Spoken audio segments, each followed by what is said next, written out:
Համաձայն եք ՔՊԱ-ականների հետ, որ հիմա բանակն ու բյուջեն չեն թալանվում։ Մի խոսացրեք, հա։ ՔՊ-ն է, բյուջետն է։ Չգիտեմ, ես տեղյակ չեմ։ Պետք է մի քիչ մասնագետ լինել կամ խորանալ, որ ոչ տարիքս այն, որ ինչ-որ իմանամ այդ բանի մասին, ոչ էլ մասնագիտությունս այսօրվա։ Ամեն դեպքում ինչ որ անում են, էլի, երևի գրագետ են անում։ Հույս ունենանք, որ լավ կլինի, կոնտրոլը կա, ժողովուրդը կոնտրոլանում է, հենց դուք օրինակ հիմա որ հարցանում եք, երևի ինչ-որ մի բան գիտեք, կամ ամեն դեպքում դա ինֆորմացիա է, մարդիկ տեսնում են, իմանում են այդ ամեն ինչը։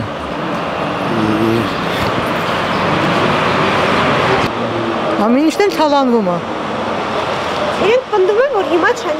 բյուջեն ու բանակը չի թալանվում։ Իրանք ինչ ուզում են կարող են պնդեն։ Դա նշանակություն չունի, իրանք բոլորը սուտ են ասում։ Այո, համոզված եմ, որ չի թալանվում։ Ինչու եք համոզված։ Չեմ կարող հիմնավորել, բայց համոզված եմ։ Վահ, են էլ ոնց։ Ոչ, չգիտեմ, անկեղծ ասած կարելի է չպատասխանել, քաղաքականությամբ չեմ զբաղվում, սովորաբար սրտի պրոբլեմ ունեմ, այս թողբողը իմ վրա ազդում է, անարդար բաները շատ։ Իհարկե չեն թալանվում։ Չեմ կարող պատասխանել։ Ոչ։ Ինչքան որ սոցցանցերում տեսնում ենք, Ալիևը ինչ հրաման տալիս է, Նիկոլ Փաշինյանը կատարում է։ Ես 2 օր առաջ եմ երկիր մտել, փեչաթի վրա տեսել եմ, որ Արարատը արդեն չկա։ Ինչի համար։ Ստալինի ժամանակ, որ հարցը տվել են, Ստալինը պատասխանել է, որ երկնքում լուսինը կա, լուսինը ձերն է, որ ձեր գերբի վրա կա, ինչի հանեց Արարատը։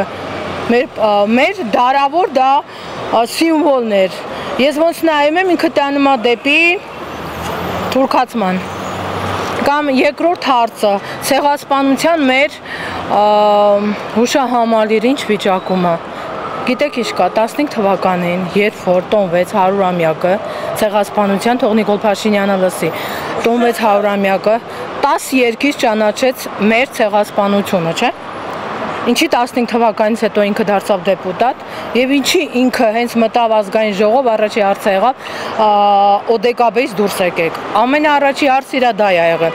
5 տարի կար դեպի պատերազմը, չէ՞, պատերազմին 5 տարի կար։ Նրանից հետո օգնում է Ադրբեջանին Թուրքիան, նրանից հետո ամեն գնալով առաջարկները դրվեց։ Ցեղասպանության հարցը հերքվեց։ Ինչի համար իմ տատիկը 14 թիվ է Ղարսից։ Միջև հիմա իր ծննդականը կա։ Ինչի համար ես պետքա։ Ես հիմա չեմ ուզում Հայաստանում ապրեմ։ Իմ մայրիկը ինքը անգիտակից վիճակում, քանի անգամ վատանում է, ինքը այս սրանից հետո է ամեն այս Նիկոլ Փաշինյանի արարքներից հետո, որ ինքը կատարում է, տանում է դեպի թրքացման, դեպի կամ դուք քարտեզը չեք տեսել, որ Էրդողանը ցույց է տալի տուրան է ուզում կատարի, մենք չկանք, մեջը չենք, Վրաստանը խելքի եկավ, Վրաստանը Եվրոպայից դեպի Եվրոպա, ինքը արդեն որոշեց, որ ոչ, որ ինքը քարտեզում իրանք էլ չկան։ Այդ քարտեզի մեջ Վրաստան, Հայաստան գոյություն չունի։ Էրդողանը տանում է դեպի տուրան։ Տուրանի մեջ մենք մտնում ենք։ Ինչի պետք է օրինակ դպրոցներում Ադրբեջանի լեզուն, մենք եռաբլուրը, բայ ուր մնաց եռաբլուրը, ուր մնաց հիշատակները։ Ես ուղղակի 3 տարի եղել եմ ընդդիմադիր, ես եզակի մարդն եմ եղել, որ եռաբլուրում մեր կաթողիկոսը պատասխանել է իմ հարցին, ես տեսա, որ անզոր է, ինչ-որ մի բան չի փոխվում, իրան, մեր մեջ հիմա թուրքեր էլ կան, հիմա ես ոստիկաներին, որ նայում եմ, կներեք, որ տենց դաժանորեն իրանք մոտենում են մեր հայերին, ես մտածում եմ, դրանք փոխված ինչ-որ հայերեն սովորած թուրքեր են, հայը չի կարա հային այդպես հարցակվի, այդպես, չգիտեմ, ինչ ձևով, կամ Եվրոպան հիմա արդեն տեսնում ասում է, Հայաստանի կառավարությունը կալանավորում է, հետո նոր ասում է, կորոշեմ ինչ է կատարել։ Այդպես ով է, այդ ինչ ձևի օրենքներ է, այստեղ էլի ես Ես իրան ճանաչում եմ, իմ ամուսնու հետ եմ մեծացել։ Ինքը եզակի մարդն ա եղել, որ եղել է թշնամի Վազգեն Սարգսյանը։ Ես էդի գիտեմ, ես ու գիտեմ ինչ ա լինելու, ուղղակի ինձ որ հարց են տալու, ես շատ ուժեղ կանխագուշակող եմ։ Ես գիտեմ ինչ ա լինելու։ Ես միջև պատերազմը ես գիտեի պատերազմը լինելու է։ Ես էդի ինձ տված, որ ես զգում եմ, ինձ երազով ասեցին, որ պատերազմ ա լինելու։ Ու ես դա տեսա, հետո տեսա, հաթա տվեց, որ տալիս է սա։ Հիմա մի երազն եմ տեսել ու ես շատ ցավում եմ, մայրիկը չի գալիս, որ ես երազին եկա Հայաստանը չկա։ Շատ ցավում եմ, որ էդի լինելու է։ Ու հիմա որ նայում եմ ոնց են մեր արտերկրի հայերը, լավ էլի ինչի են սենց բան նայում, էլի մատերի արանքով նայում, ինչ են թույլ տալիս էլի դեպի թրքածմը, ինչ են բացում Թուրքիայի ճանապարհը, վերջի բառը ես ասեմ,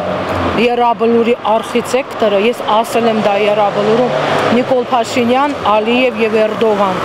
մենք գնում ենք դեպի թրքածման, բայց դա ինձ դա շատ ցավալի է, ես եկա բերեցի, որ գամ ապրեմ, բայց ես տեսա, որ դեպի թրքածման են, ես չեմ ապրի միտեղ որ ադրբեջանցիները պետքա գան, կամ Սևանը, կամ ասում են Հայաստանը մեր արևմտյան թե եւ որ ասում է, հա, ու լռում են, կալանավորում է, տանում է, բռնում է, ես ինչ է կատարվում, չգիտեմ մեր երկրում, մեր հայերը ուր են, մեր գենաֆոնով հայերը, էլի ոչ, այն հայերը, որ ես նայում եմ, հիմա պտտվում եմ, տեսեք ասում, իմ մազերը ես միած սպիտակ մաս չեմ ունեցել, ես սպիտակել 20 թվականին Ես հիմա որ Հայաստան եմ գալի, այնքան ցավով եմ գալի, այն ամեն հիվանդություն ստացանք, էլ հոգեկան, էլ չգիտեմ ինչ, էլ ամեն ձև ուզում եմ Facebook-ը չնայեմ, դրսում եմ ապրում, բայց իտո նայում եմ, ես դրսում գիտեք ինչ պայքար եմ տանում, ինձ ասում են «Просрали Карабах», այնտեղ ասում են «Не просрали Карабах», просто нам предали։ Ամենաառաջի предателը ինքն էր։ Եթե ես գամ ղեկավար, ու ինձ նշված լինի, որ ես պետքա Ղարաբաղը տամ, ես չեմ տա։ Ուրեմն ինքը ֆիքսված եկել է, իրան բերել է Էրդողանն ու Ալիևը։ Թող իզուր չասեն, կամ հիմա Զանգեզուրը որ բացում է, իրան պրյամոյ հարց են տալիս։ Նիկոլ Փաշինյան, մեր հայերը կանգնելու են, որպես պագրանիշնիկ, հարցերին չի պատասխանում։ Եթե իմ երկրի հայ ժողովուրդը օգուտ չի ստանալու այդ բացումից, չէ՞ խոսքի օրինակ, չենք բարգավաճելու, մեզ պետքա դա, մեզ պետք չի։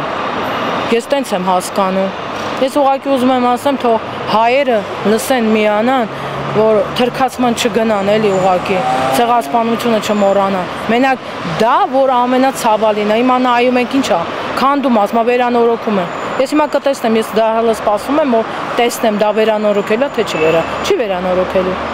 Ինքը հրաժարվում է, որ ցեղասպանությունը մի հատ անալիզի ենթարկենք, ով է մեղավոր եղել, ոնց կարանք մենք մեղավոր լինենք։ Միլիոն ու կես հայերը մեռան, կամ հիմա Էրդողանը թույլ չի տալի գենաֆոնը ստուգեն։ Ինչի համար, որտեղ մեծամասնությունը հայ են։ Թուրքիայի մեծամասնությունը հայեր են։ Ես ուզում եմ ասեմ, որ թող միանան հայերը միասնական լինեն, արտերկրի հայերն է, բոլորն էլ մեր երկիրը մեր համար սրբությունն է, սա մեր տունն է։ Մենք դրսում ենք տուն չունենք, սա է մեր տունը։